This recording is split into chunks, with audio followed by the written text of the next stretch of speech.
Chennai Perambur KRM public பள்ளியில் புதிய தலைமுறையின் சார்பில் வீட்டுக்கு ஒரு விஞ்ஞானி நிகழ்ச்சி நடைபெற்றது. இதில் 40க்கும் மேற்பட்ட பள்ளிகளைச் சேர்ந்த 400க்கும் அதிகமான மாணவர்கள் 200க்கும் மேற்பட்ட படைப்புகளை காட்சிப்படுத்தி இருந்தனர்.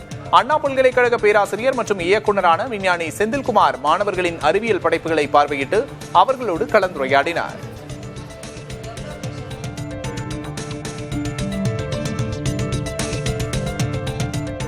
இன்னைக்கு ஏஐ வந்திருக்கு.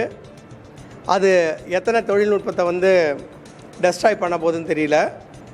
பட்டு தொழில்நுட்பத்தை டெஸ்ட்ராய் பண்ணதோ இல்லையோ, மாணவர்களின் சிந்திக்கும் திறனை அது ஸ்டாப் பண்ணோம். ஸோ தட் இந்த மாதிரி சுச்சுவேஷனில் புதிய தலைமுறையின் இந்த முயற்சி வீட்டுக்கு ஒரு விஞ்ஞானி, அதாவது உங்களோட இன்னோவேஷன் நீங்கள் செய்யுங்கன்றப்போ பிள்ளைங்க படிப்பாங்க, ப்ராக்டிக்கலாக இம்ப்ளிமெண்ட் பண்ணுவாங்க. இவங்க இந்த ஏஐக்கு ஒரு சவாலாக இருப்பாங்க.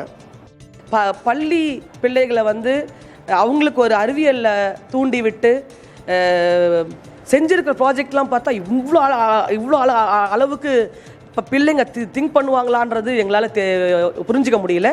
ஆனால் அந்த அளவுக்கு எக்ஸ்ட்ரீமாக பண்ணியிருக்காங்க பசங்க. அதில் ரொம்ப சந்தோஷப்படுறோம்.